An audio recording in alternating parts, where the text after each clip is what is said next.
Madam Deputy Speaker, with your leave, I rise to make my own intervention on the bill, the appropriation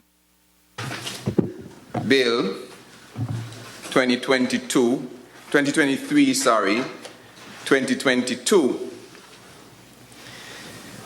Madam Speaker, Deputy Speaker, sorry, I keep saying Madam Speaker, maybe that is in the future.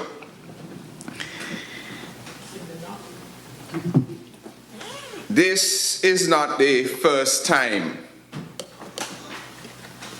that I have had an opportunity to make a contribution to an appropriation bill in this Honourable House.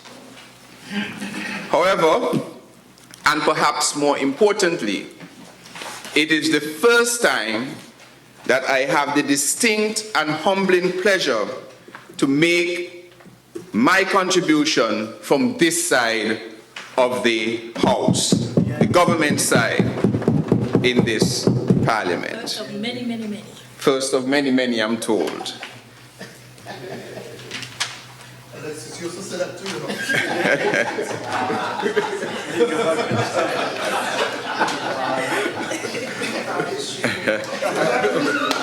For that, Madam Speaker. Honourable members, can we please have order? I would like Member for St. Christopher 3 to continue his presentation. For that, Madam Speaker, I wish to publicly express once again my profound gratitude to the good people of constituency number 3 for once again reposing their confidence in me to be their parliamentary representative and to ultimately become a Minister of Government in this brand new St. Kitts and Nevis Labour Party administration. I take this opportunity seriously, with a keen sense of responsibility to play my part in the transformation of St. Kitts and Nevis into a sustainable small island state. So again, to the people of Shadwell, Pleasant View, Lagreed, St. Johnson Village, Hainsmith Village, Russell Village, Fort Lance, Trafalgar, Buckley's Site, Limekeel, Buckley's Estate, Buckley's Extension, Buckley's Development, Buckley's Park, Olivies, Jewers, Crescent Hill, Bayview, Amry Drive, Camps, Ocean Lawns, Ocean Gardens, Hummingbird, Mattingly Heights, Beacon Heights, West Haven, West Farm, Abbots, Boyd's, Boyd's View, Garvey's, Palmetto Point, and all the other communities in West Bastia, constituency number 3, thank you. It is the understanding that you, the constituents, are the ones who gave me this job, that I am working for you. Why? From 2014 until now, Madam Deputy Speaker, my constituency office has remained open daily, except, of course, that time when a mysterious fire almost destroyed my constituency office. Madam Deputy Speaker, I will hold our national manifesto, and importantly, my constituency manifesto, as my guide in the dispensation of my duties as your parliamentary representative and your Minister of Government. Therefore, it gives me great pleasure to start delivery of some of our campaign commitments in this budget. Madam Deputy Speaker, I brought with me my own constituency manifesto to gauge how much is already being done and will be started within this new budget. In my constituency manifesto, there were 9 pillars identified. And I am pleased to announce that this administration, led by our Prime Minister, Dr. Terence Drew, filled with a cabinet of honorable men and women. The administration is already delivering on all 9 of the pillars identified in my constituency manifesto. Already started or about to be started in this new 2023 fiscal year. The 9 pillars were community development in housing and infrastructural development, engineering a greener digital future, small business, agriculture and entrepreneurship, health, wellness and security and caring for the elderly, sports development, our youth and education, history and culture, family man, and accountability, transparency and representation. 9 pillars. And what I did, if you can see, I've marked it up, and I've looked to see how many we have touched in the 4 months that we've been here and in this new budget. And I have to say, ladies and gentlemen, we're doing well. We're doing well because I want to make sure that when we go back to the people in 5 to 5.5 years, they said, that I am able to report that we had made a valiant effort to deal with the issues identified in our manifestos. And so on the community development, I have here construction of new homes, affordable, resilient and energy efficient homes. We start in that. We talk about providing access to hundreds of new lots of land. We heard the Minister of Lands this morning. We start in that. The bundle of materials initiative. We start in that. Construction of roads in new and emerging housing developments. We start in that. Increase water catchment to restore 24-hour availability of water. Start in that. Limekeel Bay and Camps Bay development for community leisure and economic activity. I've already discussed with stakeholders this. The West Bastia Clean Project of West Bastia, including enacting legislation to clear abandoned lots and properties. The AG has already started speaking with stakeholders about legislation to afford us the opportunity to do this. The transformation of Lagreed into a modern housing development, where long-time residents get first preference to own the land they've occupied for decades, similar to the Village Lands Freeholds Purchase Act. We've already started that. The people of Lagreed will get their lands at no cost. Over the coming months, we will deal with issuing all of the paperwork necessary to do that in collaboration with the Attorney General's Office and the Minister of Sustainable Development. That's community development. There were 10 things listed, 8 out of the 10 we have touched. On the engineering a greener future, we spoke about leading a nationwide thrust to maximize our abundance of renewable energy, to guide St. Kitts into becoming the leading green energy state in the Caribbean Americas. We've started that. We've spoken about duty and tax concessions on renewable energy equipment, including affording residents the ability to feed in excess renewable energy into the national electric grid, thereby providing financial credits to residents. We've started that. Lead the transformation to an e-government by securely digitizing record keeping and delivery of services by all government departments. Tomorrow at 8:30, is it 8:30? Yes. 8:30. We will be signing an agreement with the Republic of China on Taiwan for, I'm not going to tell you the amount, we leave the amount for tomorrow to announce in the signing ceremony. We're going to announce the amount tomorrow of the beginning of the exercise in our digital transformation, so that you and I can have a digital ID, just like the states of Estonia and others. Innovation. Already started. Innovation. So under my heading of engineering a greener digital future, 3 out of the 3 things have already been touched. Innovation.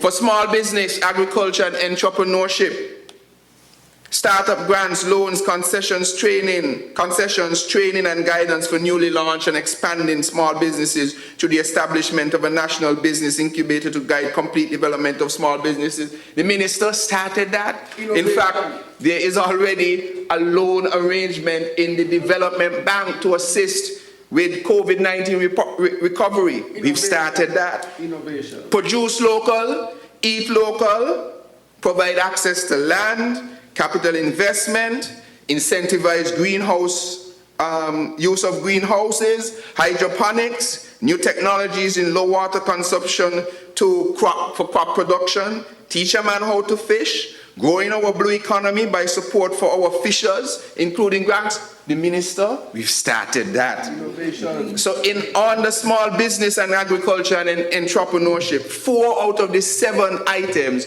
we've already started. Turnover.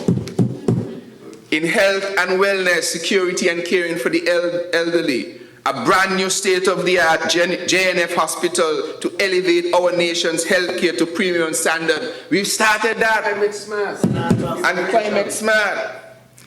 Lead a national effort to fully integrate differently abled persons into our society by amending and enforcing building codes to provide safe access to public and private infrastructure, providing sheltered employment, providing access to disability-compliant affordable housing, providing tax concessions, and so on and so on. In fact, we've started a whole ministry to deal with persons who are differently able. We've started that.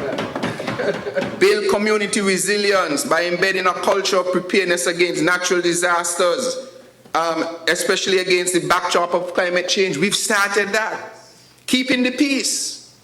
Expanding the peacekeeping initiatives by investing in identifying skill sets of our youth who have decided to pursue an alternate path to a life of crime, and appropriately training these our youths to become independent, positive, contributing members of society. We've started that. Landscaping this week. We are transforming their lives. We have already started that. So out of that section, 4 out of the 8 identified items, we've started that. That's 4 months. In sports development, the transformation of Limekeel Playfield into a top-class multi-purpose sporting facility, which will become the home of the best football team in St. Kitts and Nevis, the Village Superstars and others. I know this one would have caused confusion. But we've started those discussions. Ask the member for number 4 and the cabinet the type of representation that I am making for this to happen. And in the new budget, we will start the preparatory work for these things to happen. We've started that. The redevelopment of Patsy Allers Playfield, we've started that. We've started those discussions in the Ministry of Sports. The completion of the boys' playfield, including the fencing, we've started that in the Ministry of Sports. The continuation of sponsorship and support of the football teams and other sporting teams of the constituency. Not only are we doing it personally, but we've started that in the Ministry of Constituency Empowerment. Yes, we have. So out of sports development, 4 out of the 6 things identified, we've started that. Our youth and education, the provision of a laptop, tablet to our students, we've started that. Honourable member from number 1. The continuation and expansion of the annual Konris Maynard West Bastia All-Round Student Scholarship Awards, that continues, Madam Deputy Speaker. The installation of Wi-Fi hotspots throughout the constituencies, we've started that, or that is ongoing with the cable.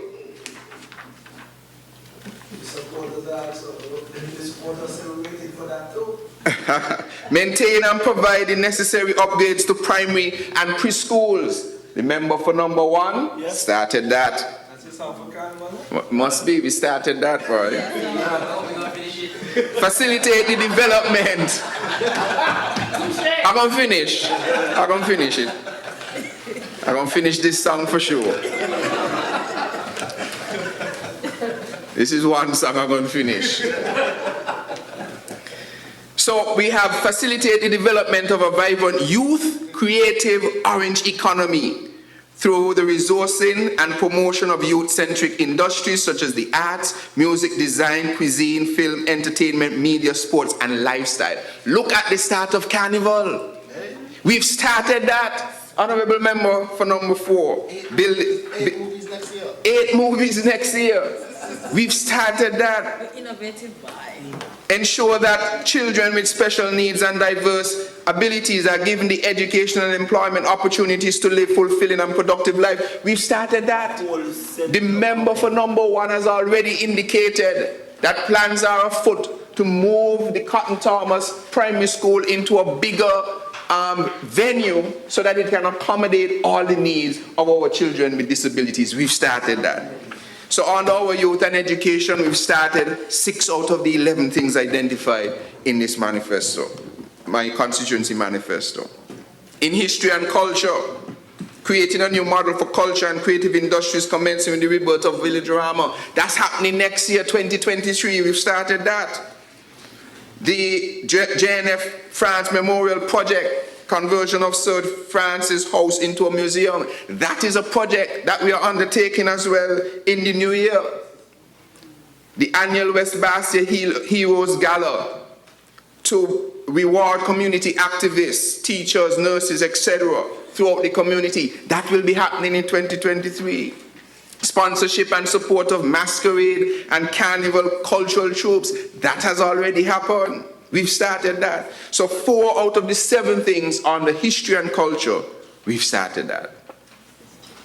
For Family Man, we want to do the development of identified green spaces into family parks. We've started that in the Ministry of Sustainable Development in identifying what we're going to do.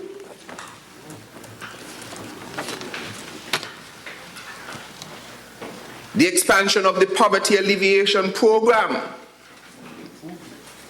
And so what we have, the expansion is the improvement, because we're now going to expand it to reach to the people that it deserves to be reached or to reach to. We've started that. So out of the 2 things under my Family Man things, we have some things we're going to talk about here soon in terms of the increase of the minimum wage, in terms of increasing maternity leave and benefits of young mothers and so on. Those are things I'm going to be having discussions on. So we've started that. On the accountability, transparency and representation. Will anybody hear the Honourable Attorney General this morning? With transparency and how we are going to transform good governance in this country.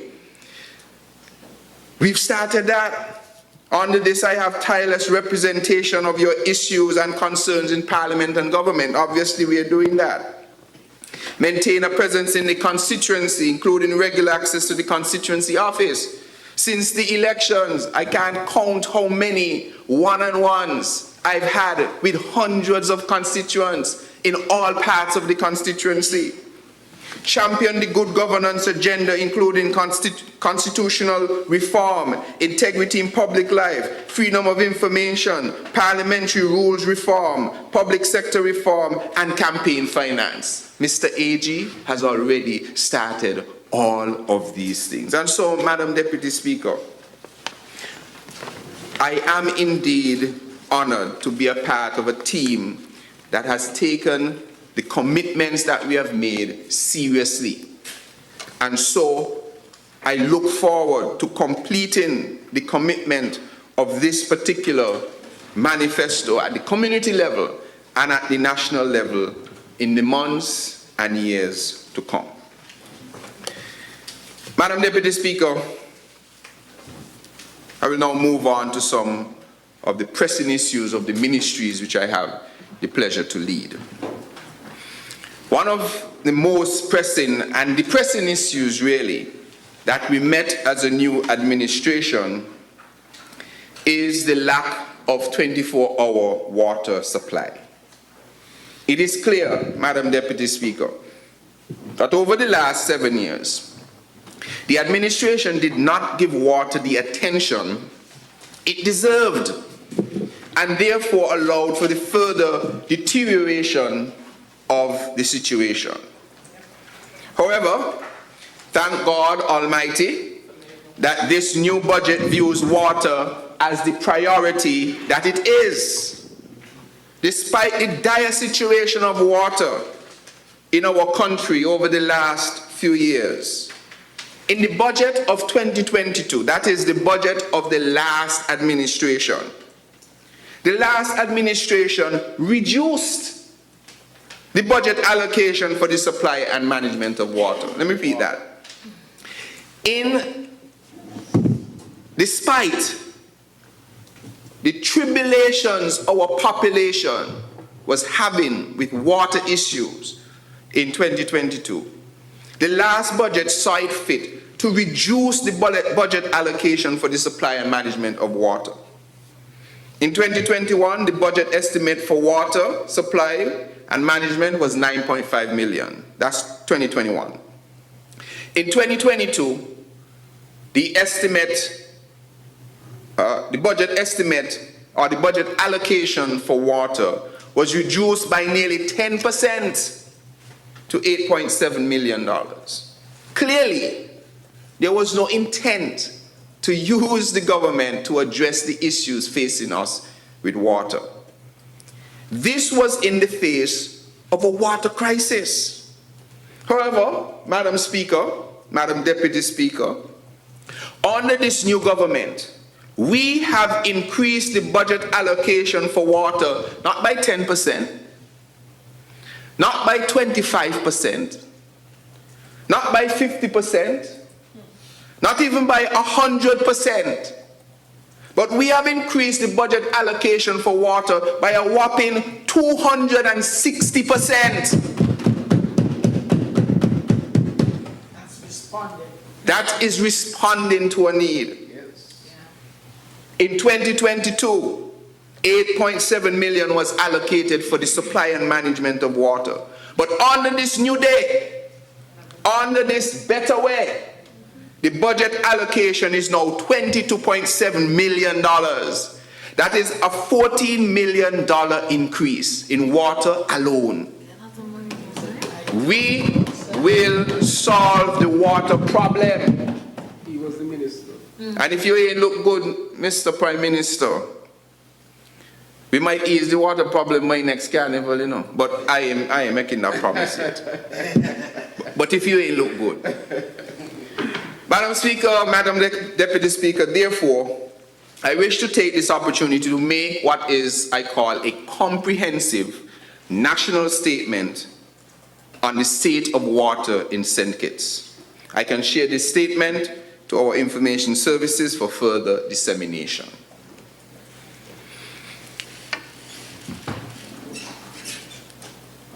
Water is life, and every drop counts.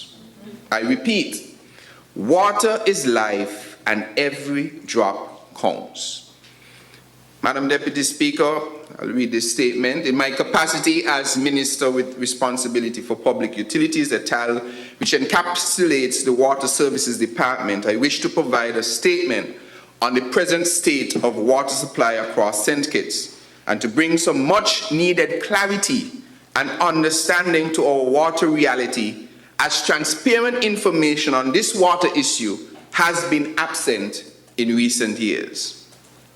After many years of insufficient attention being paid to our water resources, we are now facing a national water crisis. St. Kitts and Nevis is considered a water-scarce country based on the UN definition of countries with less than 100 cubic meters or 220,000 gallons per capita of renewable water resources a year. We are considered water scarce.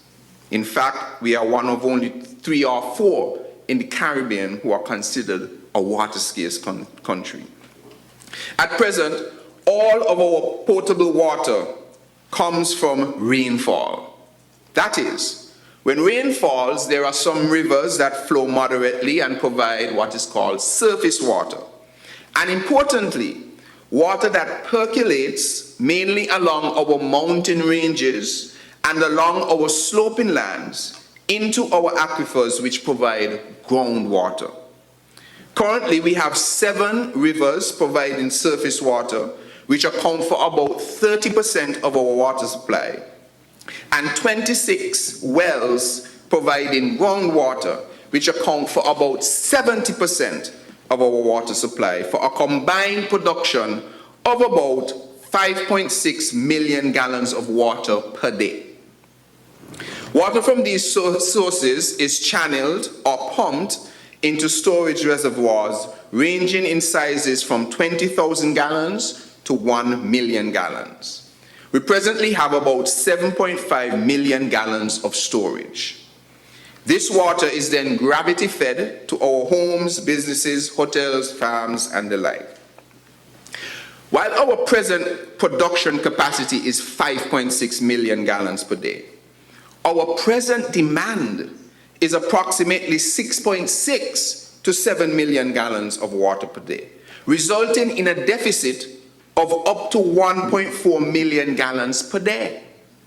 Consequently, with a demand greater than production, the Water Services Department is unable to provide 24-hour water supply service in certain areas of St. Kitts. This, in turn, has resulted in the need for the rationing of our water supply.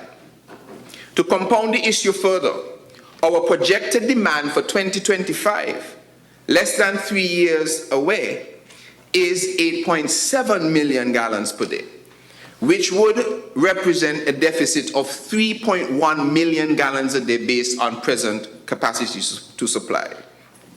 The question is then, why is our production now less than our demand? Over the past decades, especially during the housing boom in the late 1990s and 2000s, thanks in large part to the member sitting here from number 6, the standard of living in St. Kitts improved significantly, with many more thousands of persons with access to flush toilets and almost every household having a water connection to the public distribution network. The development of a robust public water supply system allowed at that time for improvements in farming and other industries. We were only able to meet this upsurge in demand from the rapid housing and tourism expansion and agricultural diversification during that period because we were able to drill new wells around the island. However, unfortunately, Madam Deputy Speaker, in recent years, and in particular the last 7 years, we entered into an era where our ability to meet the ever-increasing demands fell short. Post-2014, the well drilling program was not sustained as it ought to have been. Additionally, in the absence of well drilling, there was no aggressive push to find alternative sources. To compound the issue, over the last 10 years or so, we have recorded a near 20% decrease in annual rainfall, thereby causing our aquifers not to adequately recharge, even as we pump more and more water from them. Take, for instance, over 40 years ago, scientists estimated that the safe yield of the Bastia Valley Aquifer was about 2.5 million gallons per day. That's how much you can safely take out of the aquifer, and it will replenish in time for you to take that out again the next day. However, due to the increased demand and no other sources in the Bastia area coming on stream, sometimes in excess of 3 million gallons per day has been extracted from the aquifer. Additionally, with decreased rainfall, it is safe to assume that the safe yield could actually be closer to 2 million gallons a day. Consequently, Madam Deputy Speaker, we have been depleting our aquifer faster than it could recharge. It's like considering a glass of water. And we are putting in, this glass of water can hold 10 ounces. Every day somebody is going to put 1 ounce. The Lord is going to put 1 ounce of water in this. If you use 1 ounce, the glass of water will never end. It will be sustainable forever. But if you're only putting in 1 ounce, but you're taking out 2 ounces today, only 1 ounce went back in, you take another 2 ounces, that level of water keeps dropping and dropping and dropping. And that is what is happening with our aquifer. So consequently, we have been depleting our aquifer faster than it could recharge. The result is that we are now seeing the signs of saltwater intrusion as our freshwater levels are getting dangerously low. Additionally, as the earth continues to warm due to climate change, we see that our seawater levels are rising, which will resultantly compromise our freshwater table. Thus, I am advised to warn that if saltwater intrusion is allowed to persist because of over-extraction of our wells, our aquifers could be condemned for decades. Let me repeat that again. As we continue to take too much water out of our aquifer because we have nowhere else to get the water, it is coming dangerously close to the bottom where saltwater intrusion will happen. And salt water will come in to replace the fresh water. Because it's all connected, the sea, underneath, sinkage, through the rocks, everything is connected. But salt water is heavier than fresh water, so it stays to the bottom. But if we're taking out all of our fresh water, then saltwater intrusion can happen. I am advised that once that happens, our well, which was our renewable source, will be condemned for decades. Therefore, because of economic expansion leading to increased demand, decreased rainfall, over-extraction of our aquifers, signs of saltwater intrusion, and little to no exploration of new sources of water over the past 7 years, it became imperative to reduce extraction from our aquifers in order to save our aquifers that provide 70% of our potable water. Unfortunately, this has meant that our water supplies have had to be rationed by shutting off reservoirs daily so that they can be partially filled with water for the next day. Additionally, there has also not been enough surface water from our rivers to keep those reservoirs even half full. In short, there is simply not enough water for us to safely produce to meet our current demand, given our current water infrastructure. In most cases, when you do not have running water, it is because there just is not enough. I wish to emphasize at this point that turning off or on water is not like turning on or off electricity. When you turn on electricity, everywhere that is connected to the source receives electricity almost instantaneously. Similarly, when it is turned off, everyone loses it almost simultaneously. However, with water, because of variations in elevations, pipe sizes, pipe distances, pressures, and other factors, water can be turned on and take hours or never at all to reach the furthest or highest destination, if there is enough water to fill all the pipes and the home storage tanks along the way.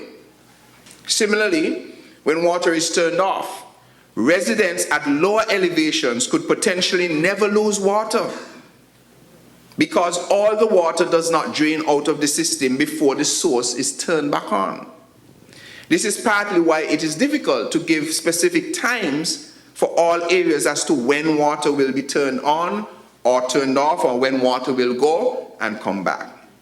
However, there is tremendous room for improvement in communication of information about planned or emergency water outages, and as such, efforts are being made for the improved dissemination of water-related information from the Water Services Department. So, the next question is, where do we go from here? I want to assure you that as a new administration facing these water challenges which we met, we will not throw our hands up in the air as it appears our most recent predecessors might have done. We believe in the resilience of our people, and hence together we will come up with solutions that are practical and sustainable. I have every confidence that we will return to 24-hour water supply. The first low-hanging fruit for us to be able to meet our demand is to reduce our demand and conserve water. It is now critically necessary for us to understand the situation and be willing to change our behavior because, unfortunately, Madam Deputy Speaker, we have had a culture of wasting water. This is largely because of the previous abundance of water supply and its extremely low tariff over the years. Additionally, most of us have grown up being unaware of much of the information which I've just shared in answering the questions of exactly where does our water come from and how much do we have. Toward this end, we will be launching a massive public awareness campaign on our water supply system and the importance of conservation. Madam Deputy Speaker, the reality is this. If all of us today were to reduce our water usage by 20%, we would be immediately able to meet the demand. To do this, we would have to fix our leaking faucets and toilets and install water-efficient faucets, toilets, and appliances where we can. We would have to not be running the water twice as long as is necessary for a shower. We would have to not be using a running hose for the duration of cleaning cars, buildings, etc. We would have to use rainwater harvesting for our irrigation needs, for our gardens and lawns as opposed to government supply, just to name a few. In the coming months, the government will take actions to encourage conservation and strongly discourage wastage. I am therefore appealing to all of us to start the practice of water conservation now, or else we will not have an aquifer to look forward to. Many people ask the following question. With all this rainfall that we have had recently, why don't we capture it in large storage tanks and prevent it from running away to the sea through our guts? This is a very good question. A lot of people ask that question. Firstly, when it rains, Madam Deputy Speaker, as much as 80% of it is lost back to the atmosphere through evaporation from the ground and plants. 18% goes into the ground where it becomes groundwater. Only about 2% runs off into the ocean. Let us then say we constructed 7 1 million gallon capacity tanks. Or maybe let's say we could construct a big 7 million gallon water tank. And we were able to fill that after a heavy downpour of rain. So we now build up storage capacity, as people have said. All that running water, let's say we were able to find a way to channel it all into one place and capture it. Let's say 7 million gallons worth of storage is a lot of storage, a lot of money to build a 1 million gallon tank, much less 7 million gallons worth of storage. But let's say we were able to do that tomorrow. By our current demand of roughly 7 million gallons a day, we would consume that water in 1 day.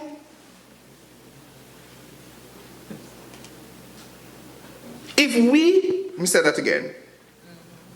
If we built tomorrow 7 million gallons worth of storage of water, and there was a heavy downpour of rain tomorrow, that we could direct all the water to those tanks, it will take us 1 day to use up all that water. Or at the very least, it will take us a few days if we were able to join that with the other water storage that we have. It would then need to rain every 1 to 3 days to keep those tanks filled. Do you understand? If we have 7 million worth of storage, a big downpour came, but we don't have a downpour for another 2 weeks, that storage is of no use to us.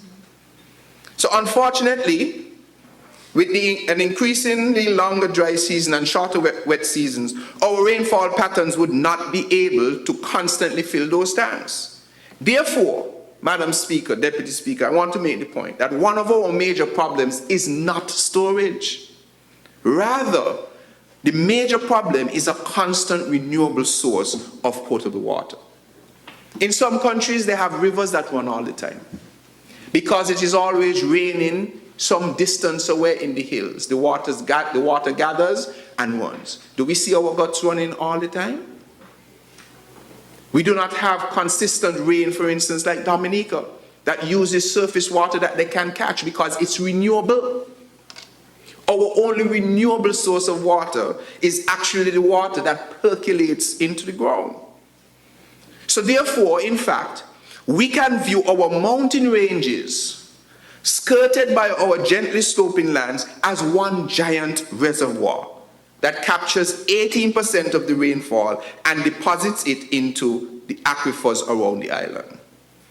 This is actually the best reservoir we can have, because we can't build a reservoir big enough in St. Kitts and Nevis to capture 18% of the rainfall. But our land can. But as I mentioned before, the water rainfall has now decreased by 20%. And those aquifers, when it doesn't rain for months at a time, we keep pulling water out of that aquifer. It's not getting replenished. So therefore, we must, though, because we have this large aquifer, that is St. Kitts and Nevis around our hills. A lot of people, for instance, think that the water that is at the Bastia Aquifer actually is collected near the Bastia Aquifer. That is not necessarily the case. The water is collected all around the country, in the hillsides, along our sloping lands. It percolates and it finds itself, it rests itself in rock, bedrock, below our soil surface. And that is why we have to go and drill to find where those collection points are. So with us having this big reservoir that can collect 18% of the rainfall, we must ensure that we continue to explore all our groundwater potential. As I am advised, we have explored just about 60% of the island's capacity, with 40% remaining untapped. But it's important to note that we believe we have explored all of our potential in the Bastia area. Madam Deputy Speaker, consequently, within the first 3 weeks of being appointed as Minister of Utilities, the services of BEAD, Bedrock Exploration Development Technologies, were re-engaged to continue groundwater well drilling that had been put on go slow or pause over the past 7 years. It's amazing the things people will do on the altar of politics. And is the member from number 5 was in charge? And the member from previously, the one who was patchy at best. What's his name again? The one who was patchy at best. Patches? Oh, Patches, yes. For 5 years. Who would that be? I want to know. It is a national travesty that our largest reservoir that is available to us around this country was put on pause for 7 years while we continue to deplete and endanger our other existing aquifers. Such was the abandonment that the drilling rig was vandalized and began to deteriorate, I think over in Nevis, if I'm not mistaken. Replacement parts had to be ordered. However, due to the major global supply chain issues, the replacement parts were delayed by months and have only recently landed in the Federation. Therefore, we expect the drilling process to start in earnest in January 2023, after the repairs are completed on the rig. Technicians, I understand, are due to arrive on 27 December 2022. The first well to be drilled will be in Kayon, Mr. Prime Minister,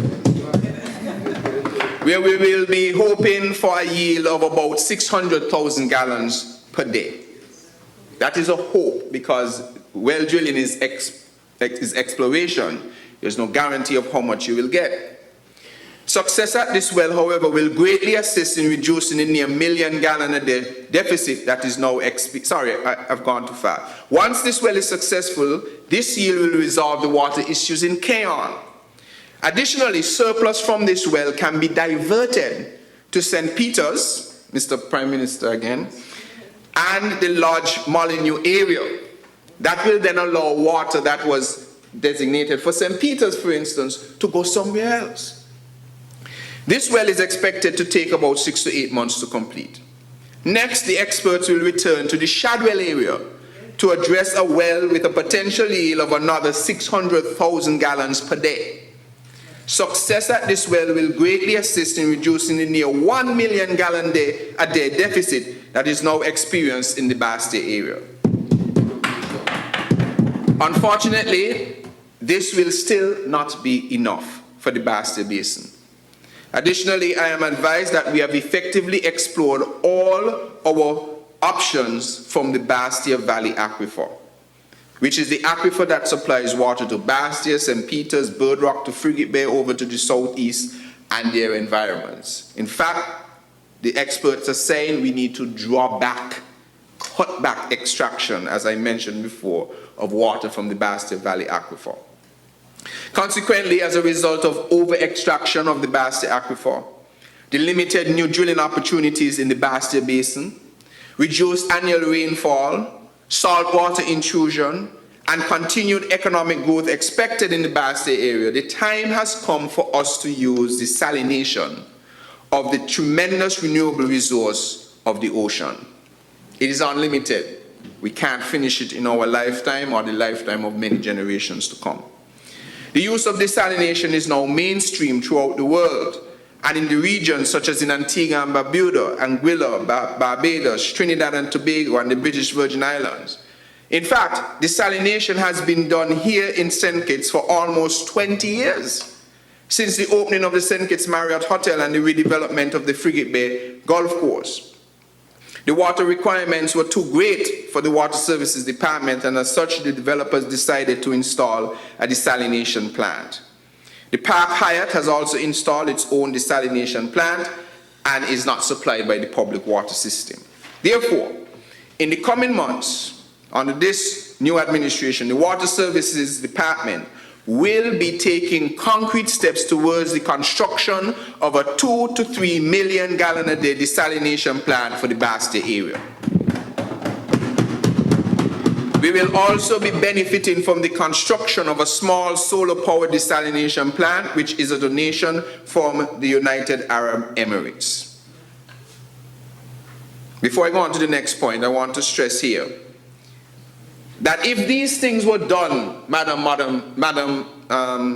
Deputy Speaker, even, let's say not 7 years ago, let's not even say 6 years ago, even 3 years ago, if we had drilled the new wells in Keyon, fixed the one in Shadwell, explored the ones just outside of Bastia, if we had engaged investors and others to assist in the building of desalination plants, we will not have a water issue today. That point must be made. There was 7 years of complete abandonment of the responsibility of a government to deal with our water issue. Is it that they lived in an area that always had water? Or they had the ability to always have water? Why not even the most basic of things was done to address our water situation? So, Mr. Member from number 1, I have some news for you. In the short term, it has come to my attention, Madam Deputy Speaker, that the St. Kitts Marriott is presently not utilizing its full desalination capacity.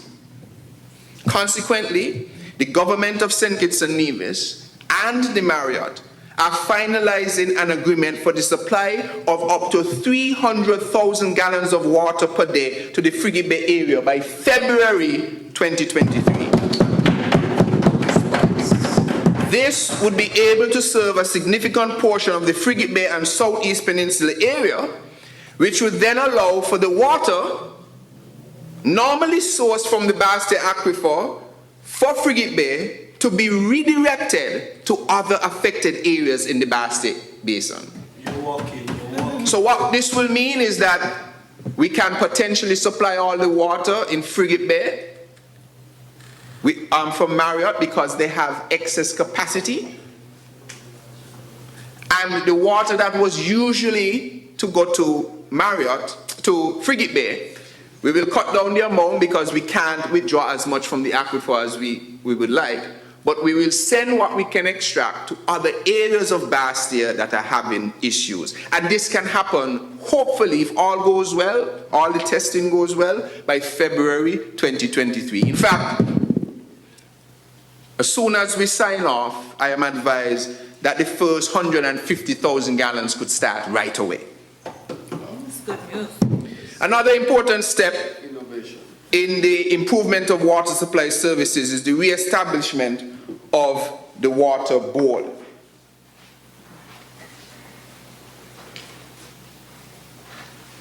The Water Board allows for wider engagement of stakeholders and strengthens the leadership team of the Water Services Department.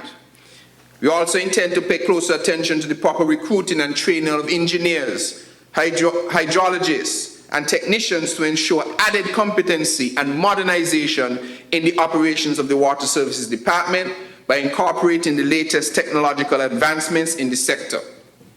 Madam Deputy Speaker, for your information, the Water Board is established under the Water Courses and Waterworks Act.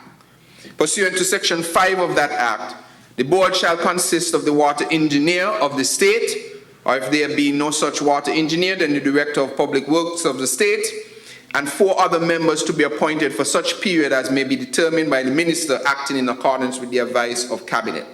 Section 5 additionally states that the water engineer of the state, or if there be no such water engineer, then the Director of Public Works of the state shall be chairperson of the board and shall preside at all meetings of the board. To this end, the Water Board will commence operation from 1st January 2023, and by law, as I mentioned, will be chaired by the present water engineer, which is Mr. Cromwell Williams. The names of the other nominated members will be announced once they have accepted their appointments. I think the paperwork is just about completed, or getting completed. Along with the responsibility to ensure that our water system is properly managed and resourced, the Water Board will also be tasked with exploring the feasibility of making the Water Services Department a statutory authority or corporation. St. Kitts is one of the very few regional territories that is yet to take this step. It is believed in many quarters that corporatization tends towards greater efficiency and a higher level of service. We believe that this can be achieved while still ensuring that water remains affordable even for the most in need among us. A shared responsibility, Madam Deputy Speaker. This new administration has given our commitment that we will spare no effort in tackling and solving the water challenges that we are facing. Whether these challenges were brought on by a lack of adequate funding and attention in the past, or climate variations, or just the rapid growth and expansion due to our socio-economic development, we are well on our way in assessing the situation and have begun to implement some of these necessary solutions. Overall, this effort will require significant expenditures, tens of millions of dollars over the coming years, and we will do it. We will do it. For 2023, the government has increased its budgetary allocation, as I mentioned, to the Water Services Department by 260%. This translates to an increase of $14 million from $8.7 million in 2022 to now $22.7 million for 2023. We will modernize the water infrastructure of St. Kitts. We will deliver a water service that is safe, reliable, and affordable. We will continuously drill new wells. We will construct desalination plants. We will cut down on the water leakage and wastage. We will introduce and upgrade the use of modern technology to improve the efficiency of our operations. We will construct new storage reservoirs and upgrade the water lines where necessary. We will encourage homeowners to practice rainwater harvesting. We will recruit new expertise and train our staff. We will review our tariff structure. We will make water management a national priority. However, let us remember that the sustainable management of our water resources is not just the responsibility of the government. It is a shared responsibility. Each of us, the users of this precious, finite resource, must partner with the government. We must play our part by conserving water, especially by repairing our leaks in a timely manner and practicing conservation in our everyday use of water. We can do this together, Madam Deputy Speaker. We can. Thank you for your attention, and may God continue to bless with the increased abundance of clean, fresh water in our beloved Federation of St. Kitts and Nevis. That was the end of the statement, the national statement. You thought I'm finished, or I could finish there? No, that's just the national statement, the end of the national statement.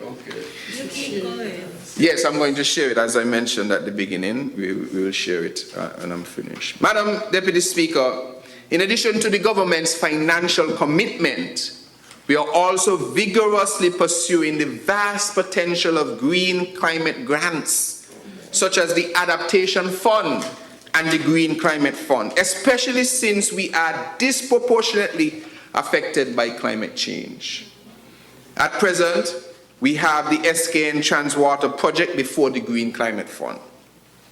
This project, as the member for the senator, government senator, Minister for Sustainable Development, Climate Action and Environment mentioned this project.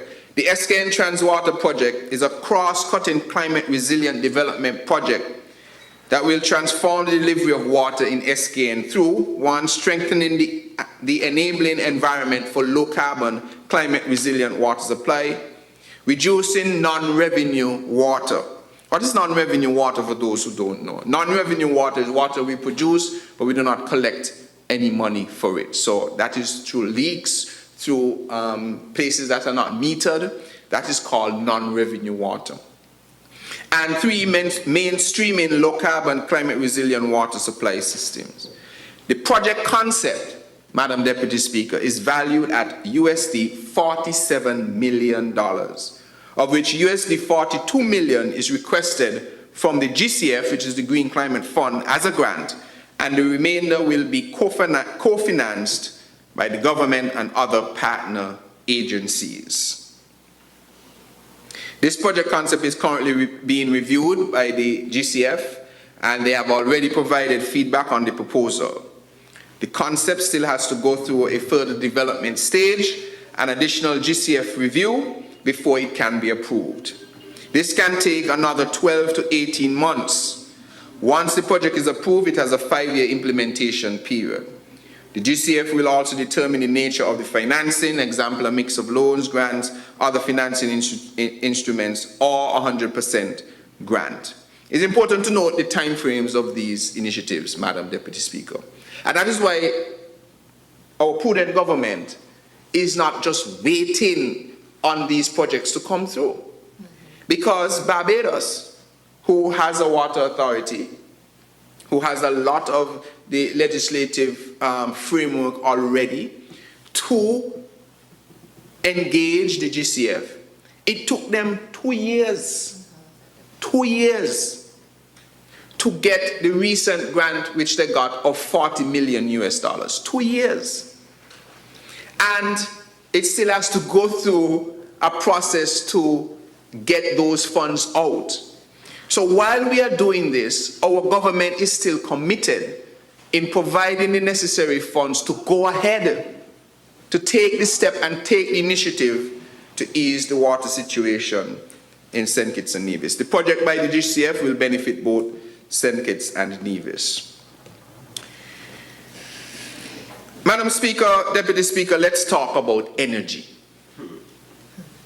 In this administration, we will finally begin the transformation from fossil fuel energy to a sustainable green island state.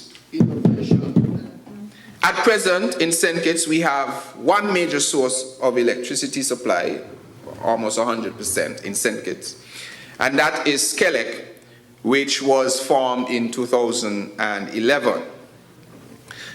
I want to take some time just to explain very quickly the operations there. Skelec has an installed nameplate capacity of about 48.9 megawatts of power, meaning all the generators that exist in Skelec's plant, when you add up their capacity, the capacity is 48.9 megawatts of power.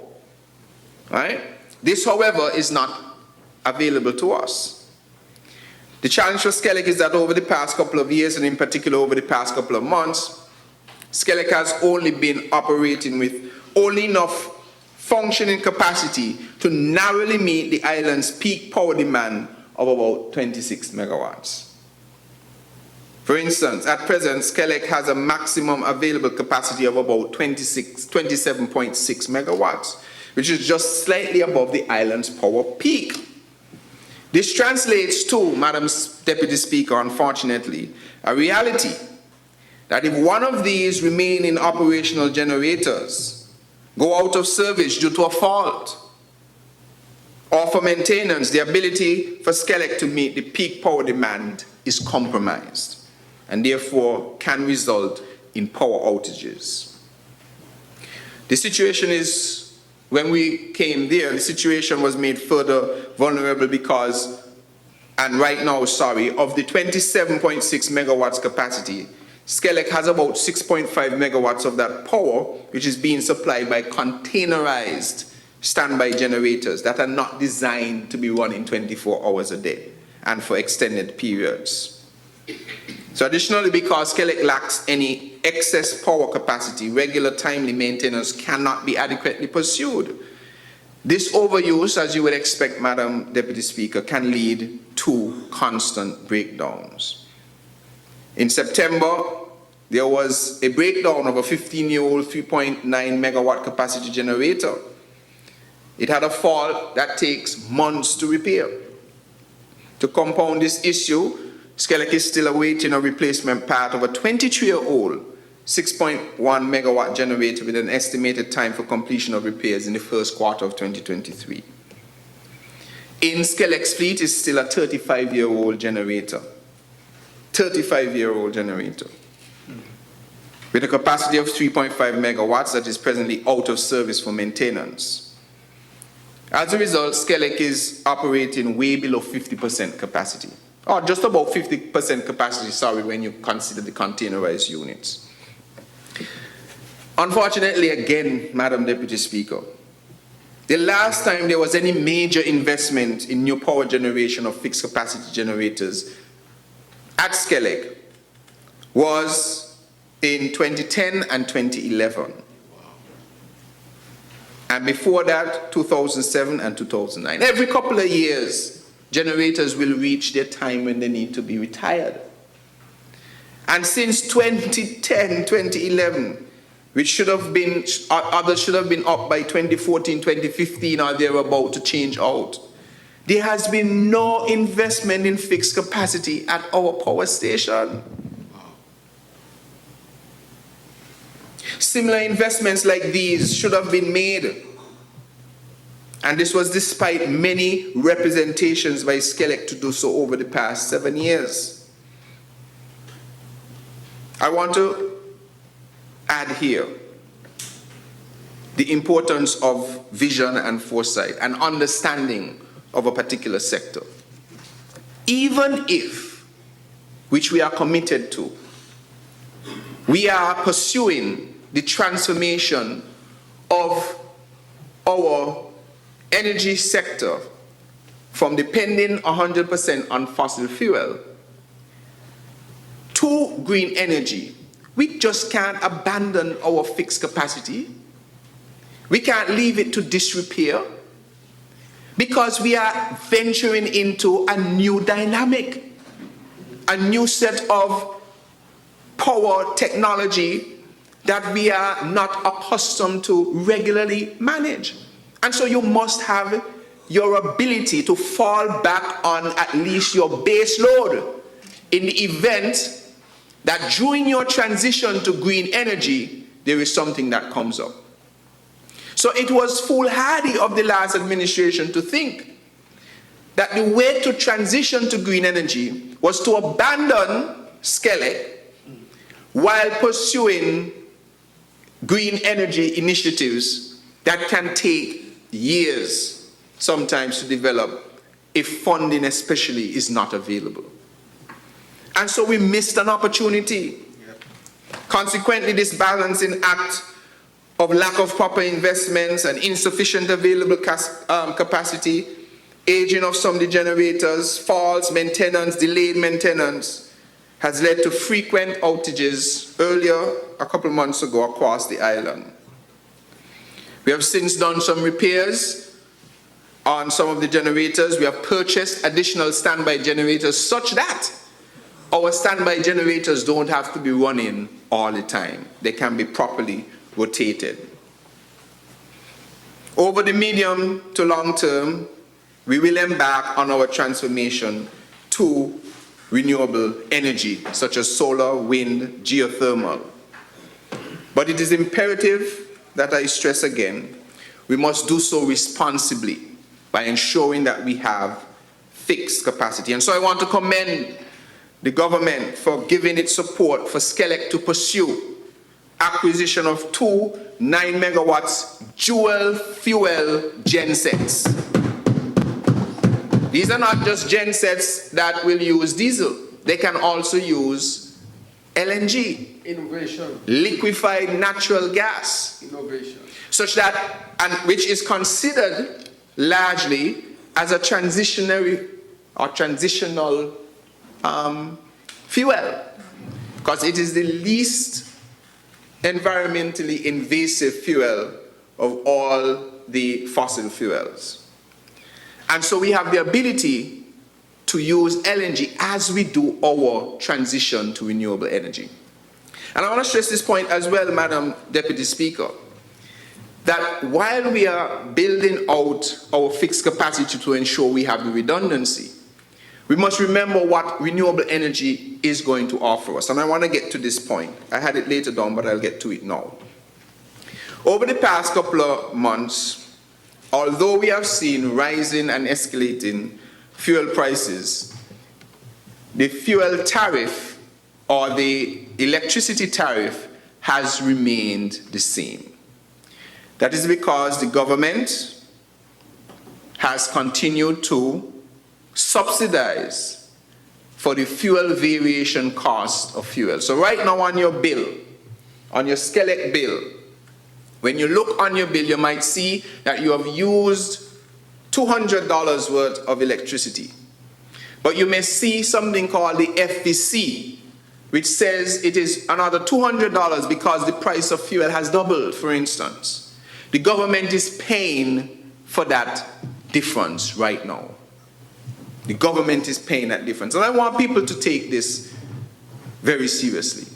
Right now, Skelec has to pay about $14 million or thereabout in fuel cost every month. That's the total fuel bill. But for that amount of electricity, billed at the current tariff, the most money that Skelec can collect is about $8 or $9 million. Do you understand that? Fuel prices are so high that the cost of fuel is 50% more than the revenue Skelec can collect.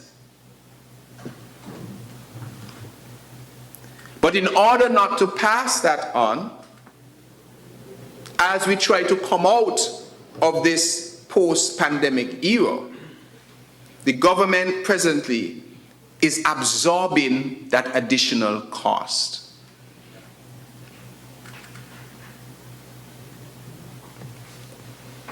That is very important to note.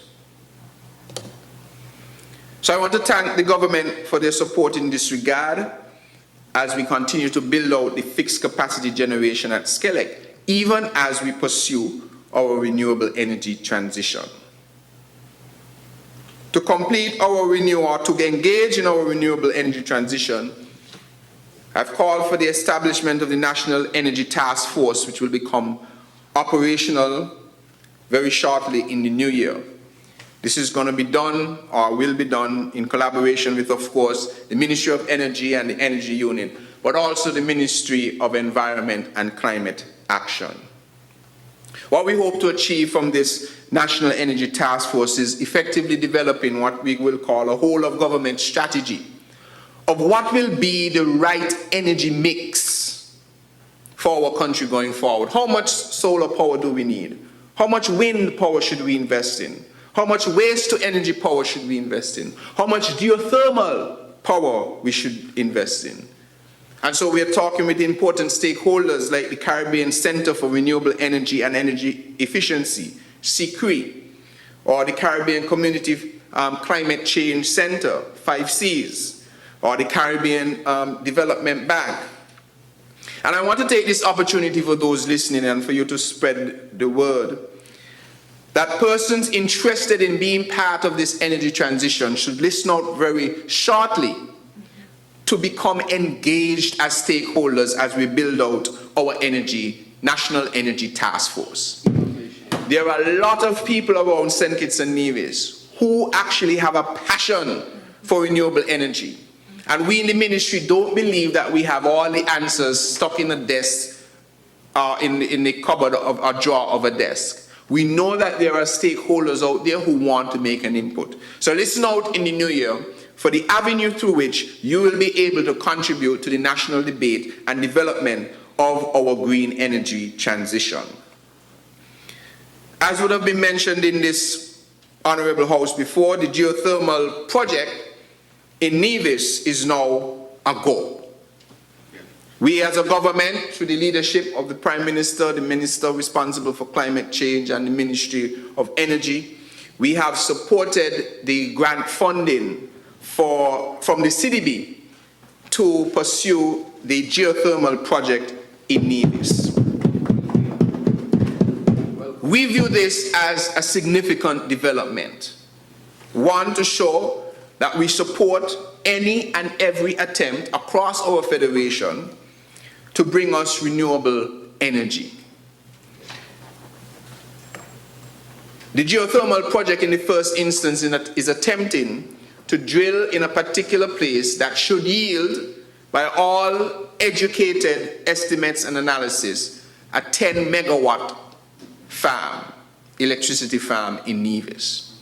Nevis presently only needs about 9 megawatts of power. But that well can go forward to produce maybe another 30 megawatts. And I am told that the reservoir of power in Nevis could reach as much as 1 gigawatt. 1 gigawatt of power in geothermal in Nevis is what is possible. But we're not looking at that at the moment. We will be happy with just a small percentage of that. But what is going to be important as we build out our energy framework is the establishment of one grid. One grid. One country, one federation, one people, one grid, one song.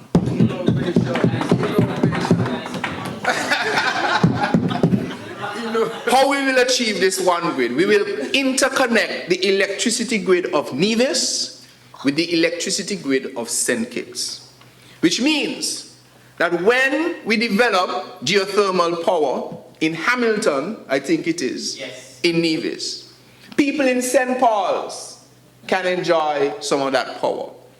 Or if we were to develop a wind farm on the northeastern tip of St. Kitts, by St. Paul's, that region, people in Gingerland can enjoy that power. And so we create redundancy. But importantly as well, we have the potential for so much energy that the experts are advising that we will be able to not just have a connection between St. Kitts and Nevis, but to potentially have a connection between St. Kitts and St. Martin, St. Kitts and St. Eustatia, and the other islands around, and maybe Nevis and Antigua, such that we can become a net exporter of energy. Those are the possibilities. And that is why we are happy to support the initiative in Nevis for the geothermal project and to establish one grid. We will also, of course, continue our investment in expanding our solar farms. We are engaging stakeholders to ensure we have the best options going forward. We are exploring our options with wind. I am told that we could have up to 800 megawatts of wind power around St. Kitts and Nevis by the experts. So some people may ask, well, what will you do with all of this power? St. Kitts and Nevis only needs about 27. Nevis needs 9. Let's round that off to 40 megawatts. What you're going to do with a 30 megawatt power plant in Nevis, or 50 megawatts? What will you do with a 100 megawatt wind farm in St. Kitts? What will you do with a 45 or 50 megawatt solar farm in St. Kitts? What will you do with small solar farms across St. Kitts giving you 5 megawatts each? What will you do with all of that power? Well, in St. Kitts and Nevis, we have to stop looking at energy as something that we just use, but now we must look at energy as a sector, something that we can package and sell.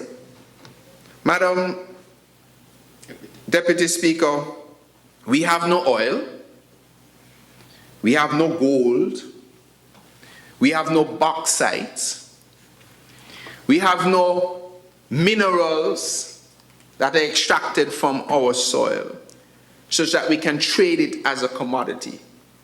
But looky here, in 2022, 2023, we have energy.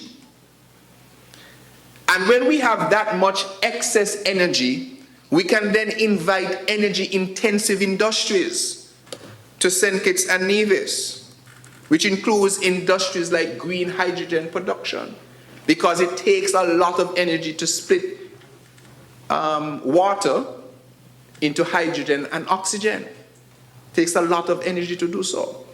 Also in the production of ammonia, which I believe is the most popular fertilizer around the globe. And so using energy as a sector,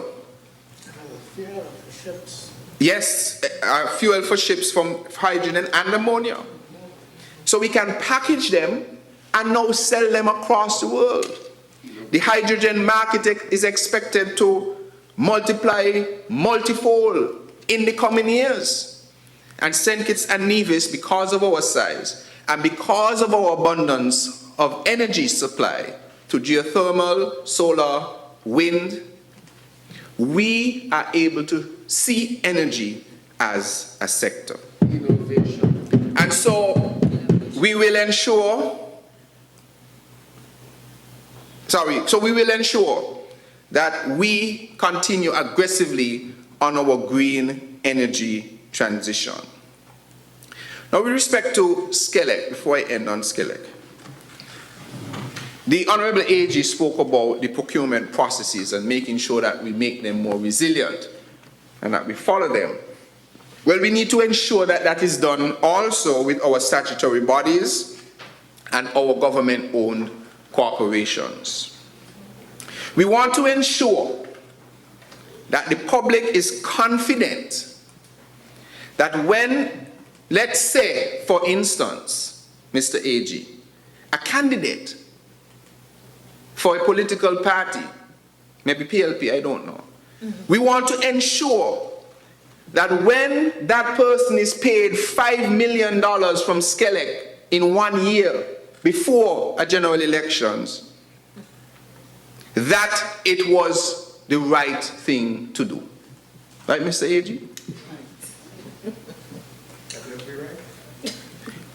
We want to make sure that there are no questions about the legitimacy of $5 million paid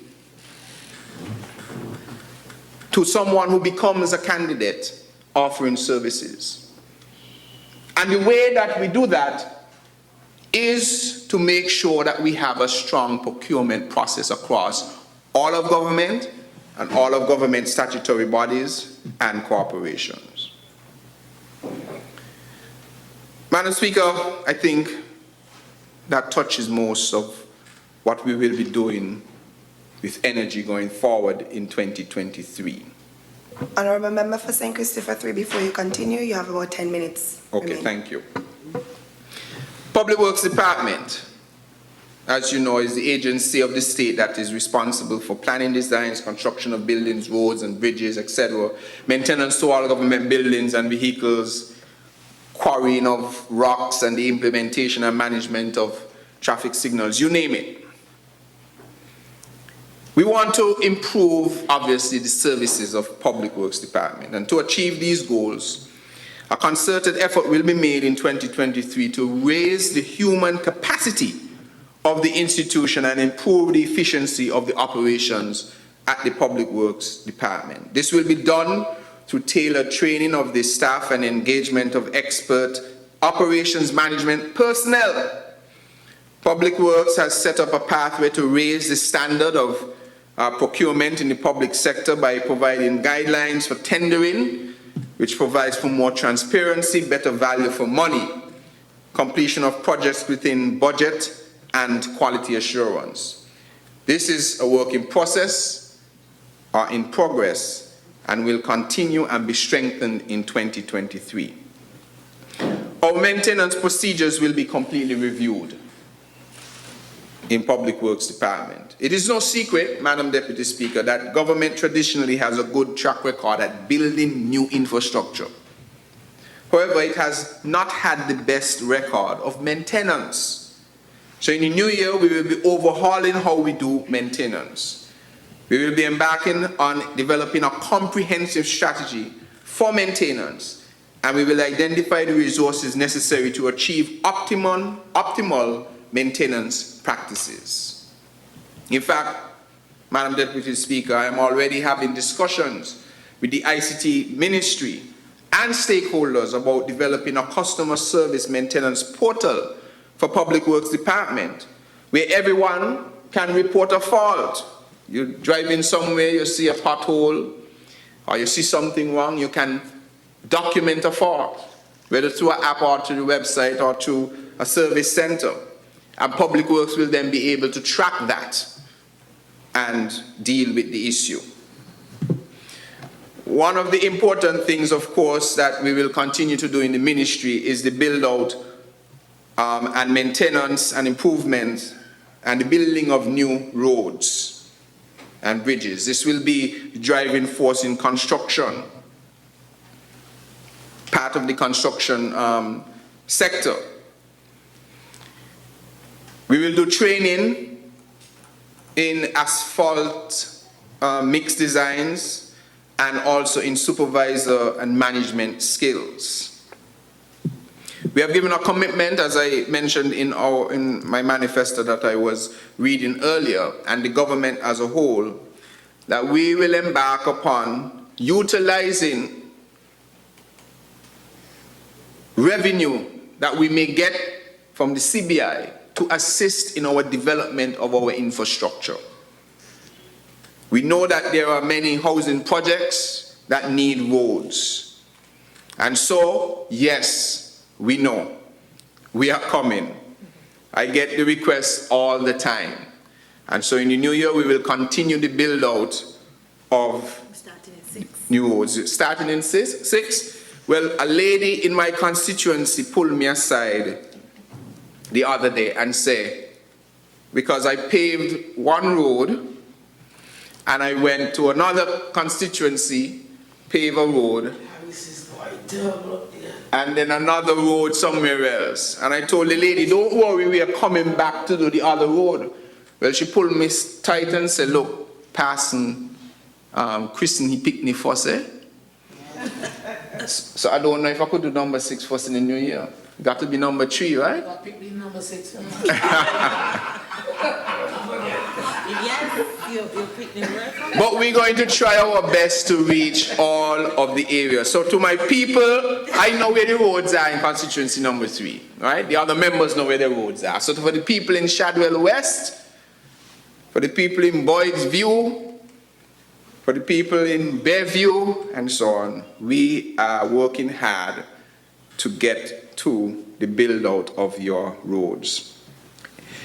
When it comes to the quarry, in the new year, the ministry will conduct a complete audit of the quarry operations in order to fine-tune the program for maintenance of the major equipment at the quarry to bring it to optimal operation.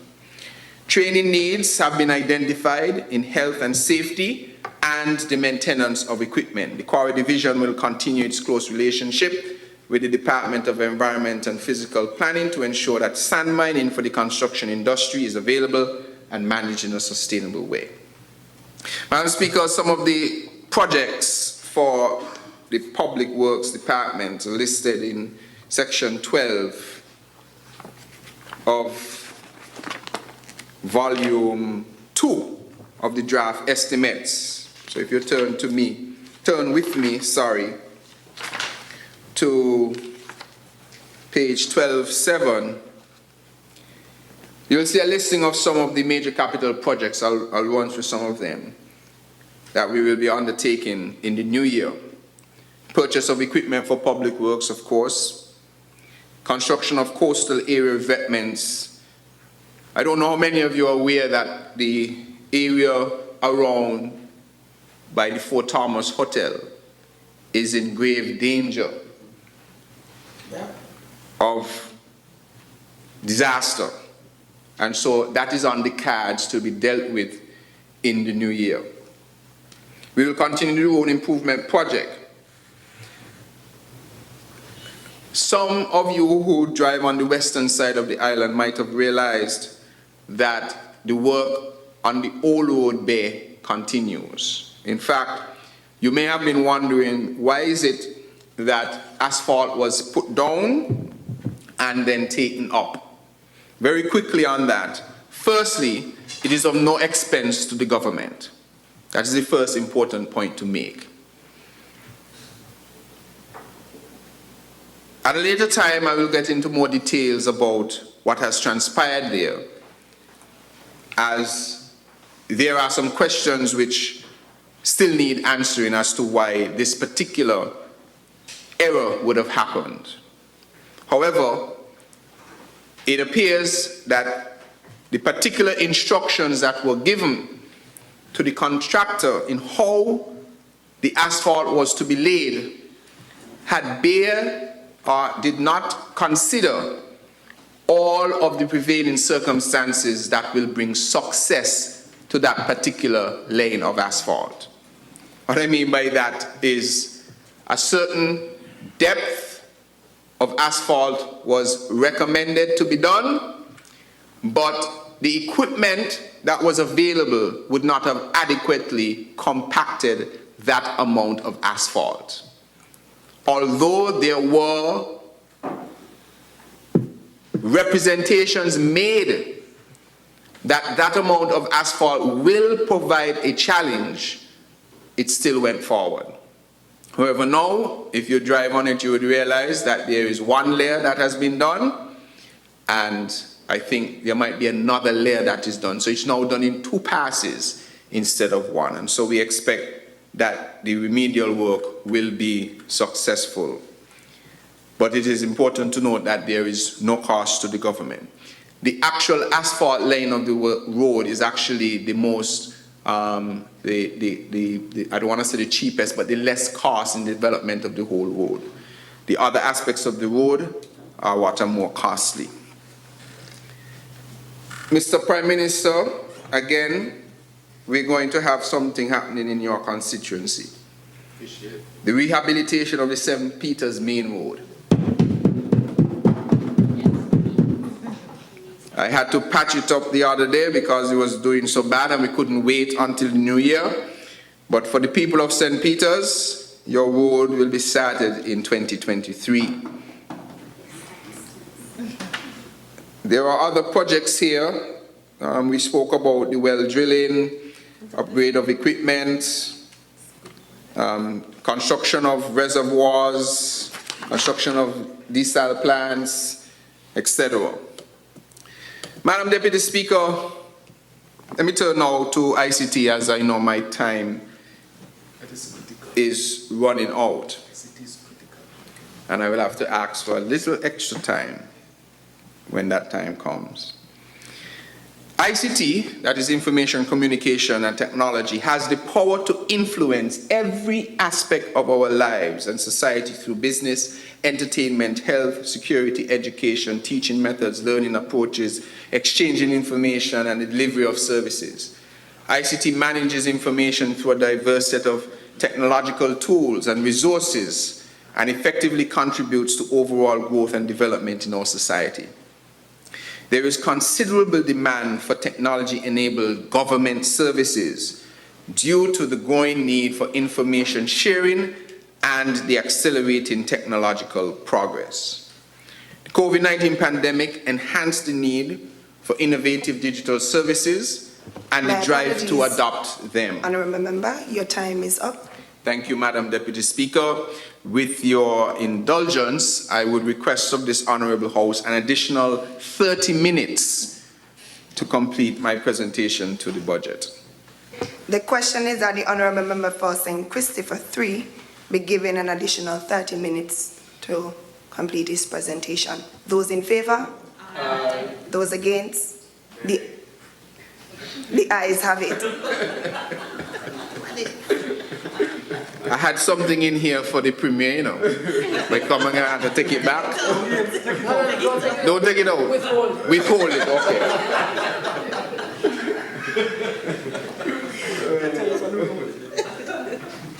It has also brought the light to the urgent need to upgrade and broaden our ICT infrastructure and its accessibility to enable and promote widespread, affordable, secure, efficient, and high-speed internet access and ICT services.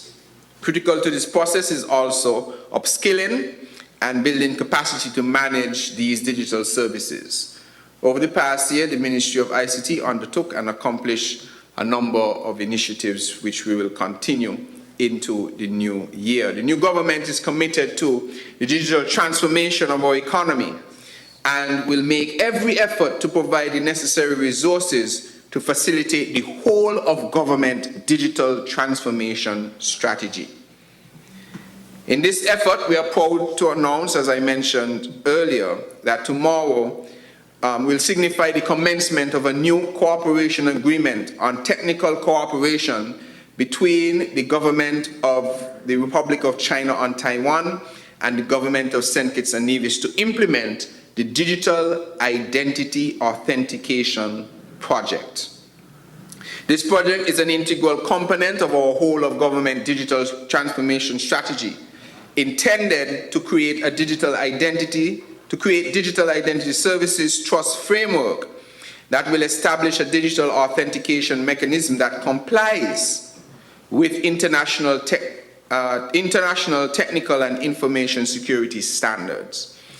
Citizens can obtain a digital representation of their identity and other attributes as proof of identity, effected by user permissions to gain secure access to online transactions, such as obtaining government services. For instance, you can check medical records, submit tax claims, apply for land, apply and manage social and financial benefits, electronic commerce and banking transactions for improved efficiency and convenience. It's important to note that the people will retain the control over how their digital identity will be used within this trust framework. In line with the privacy and data protection legislations, the project will commence in 2023 and be jointly implemented and funded by the International Cooperation and Development Fund, ICDF, of the Republic of China on Taiwan and the Ministry of Information and Communications Technology. Embedded in the design of this digital identity authentication system is privacy, security, sustainability, inclusion, and interoperability that is citizen-centric and innovative. We will embark upon a series of consultations with all the key stakeholders from public sector and private sector and NGOs to obtain their perspectives, user and system requirements, and address any initial concerns they may have. Through this digital authentication system, the Federation of St. Kitts and Nevis will accelerate its digital transformation agenda in delivering more convenient and efficient online government services and provide greater opportunity for the advancement of electronic commerce in a secure and trusted framework. We are doing things here in St. Kitts and Nevis. We want to be not only the first green energy state, but we want to also be the first e-government state in the Caribbean. And we have the ability and the expertise to do it. And also we know where to source added competencies. So, hopefully, in the not too distant future, you will have an ID card, which is a digital ID card, or on your phone, an app, which is your digital ID app, where it will be secure such that we can verify, any institution that uses it will verify that you are the right person who should be in front of them.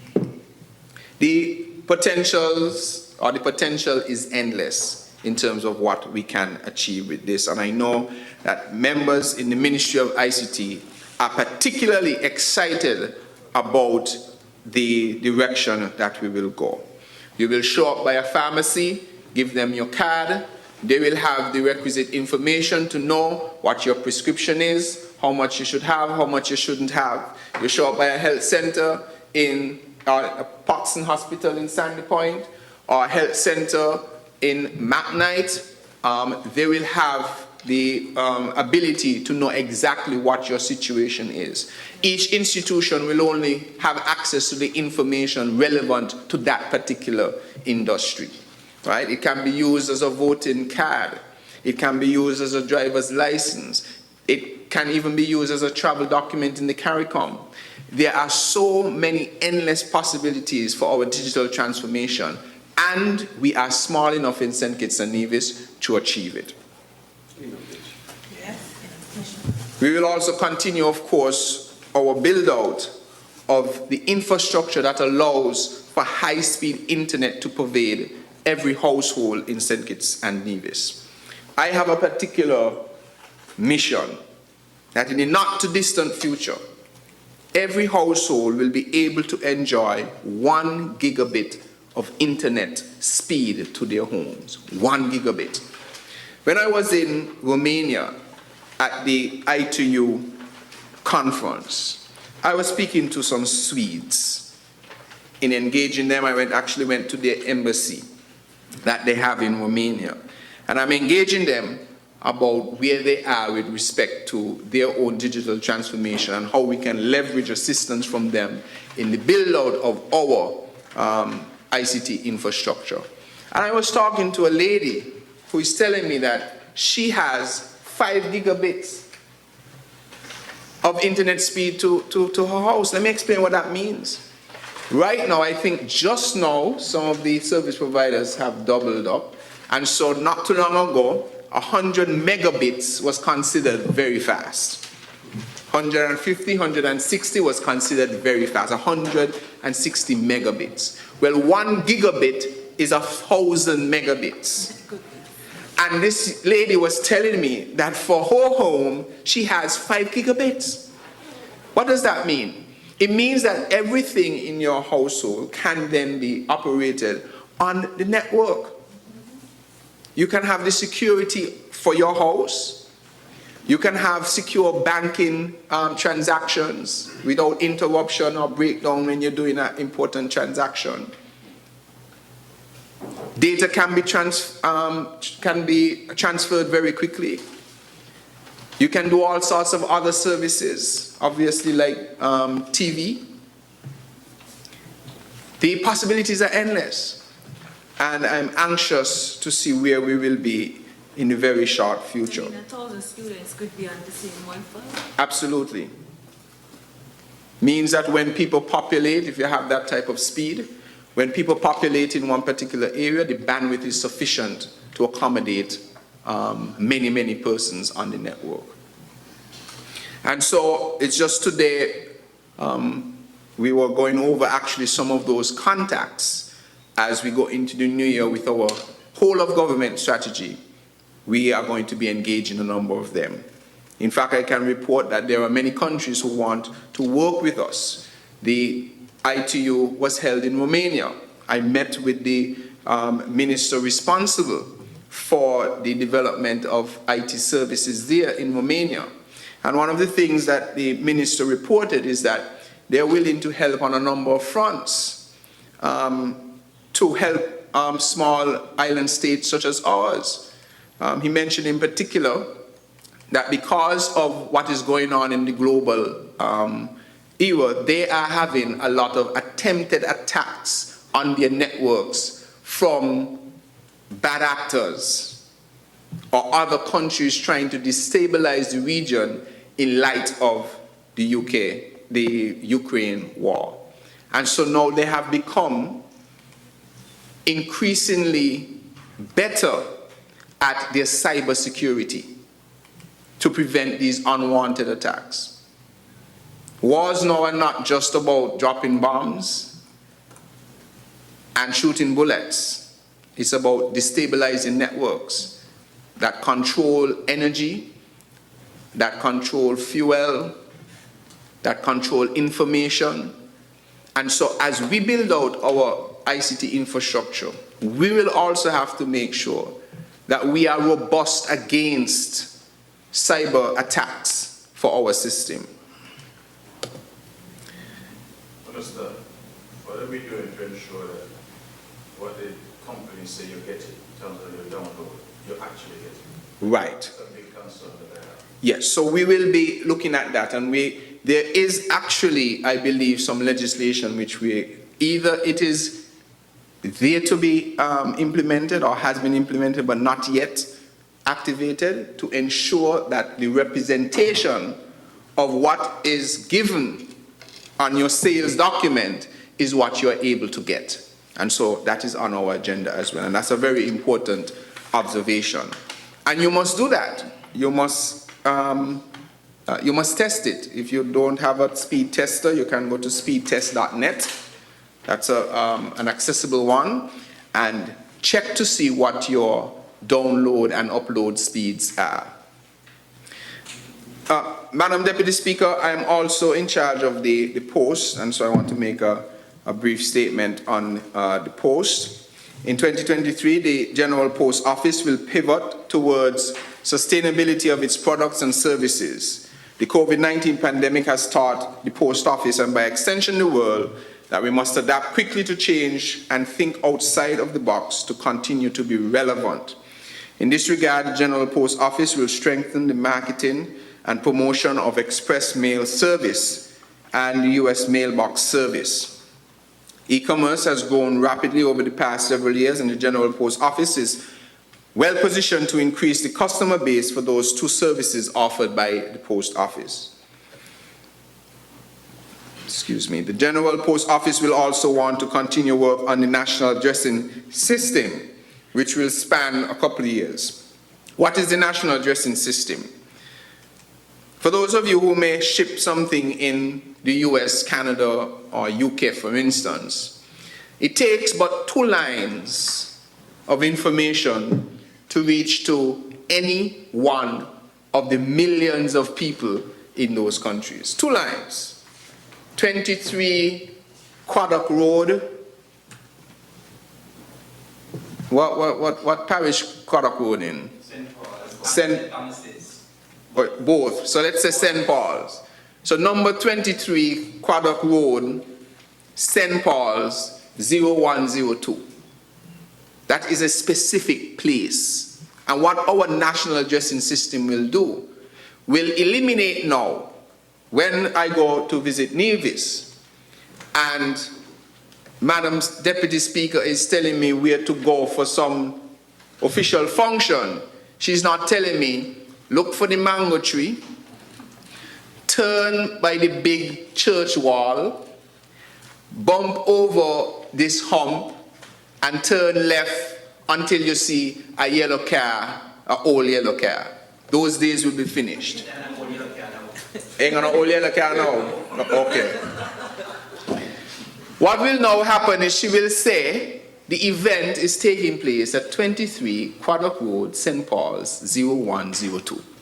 Wow. And on Google Maps, you'll be able to type that in and be directed to that particular location. Write that down for number 5. I hear it was looking for innovation.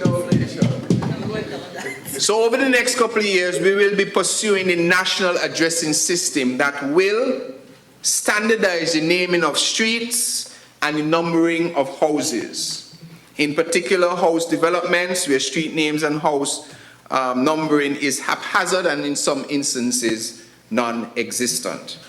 This undertaking will involve several stakeholders, including but not limited to urban development, physical planning, NHC, sustainable development, among others.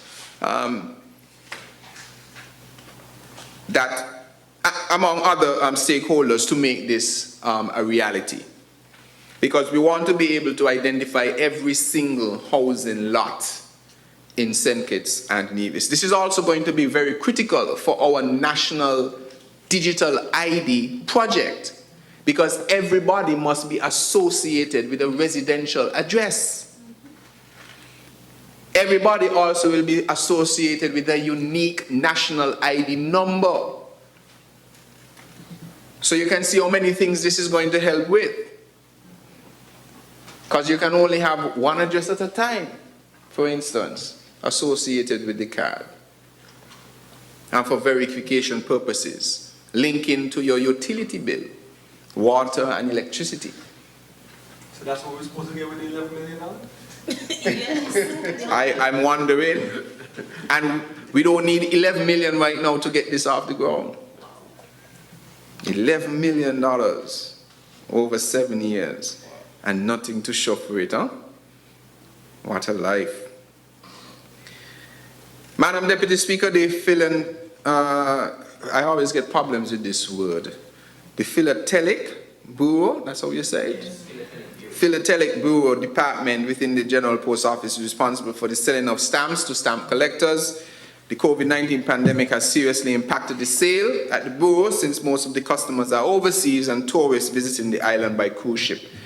The plan for the Bureau is to diversify its products offering by selling stationery such as envelopes, pens, tapes, glue, etc.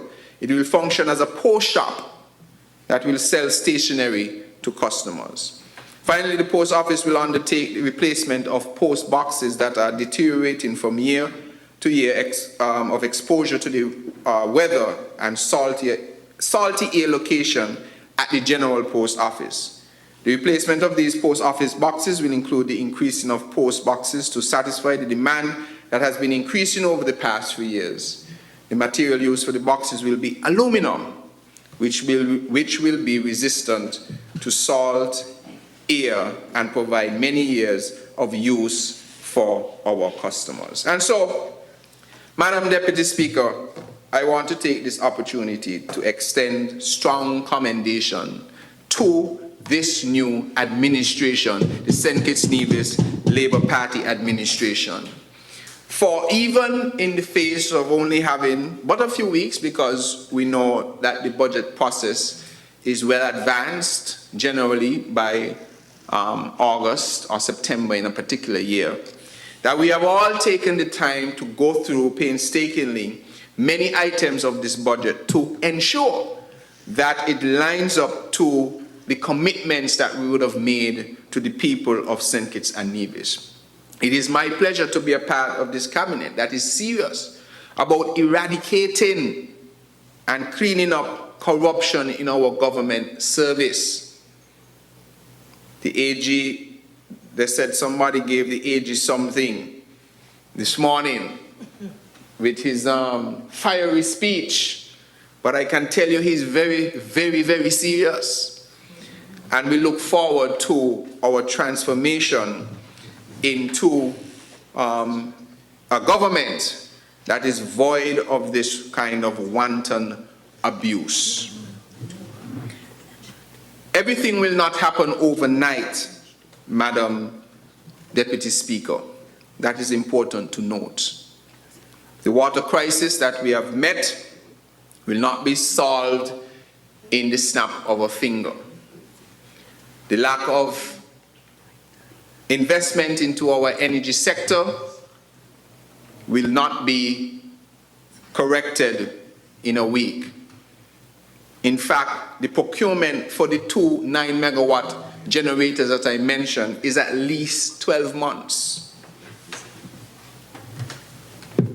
And so I ask for you to work with us and bear with us as we fulfill our commitment to provide a new day and a better way.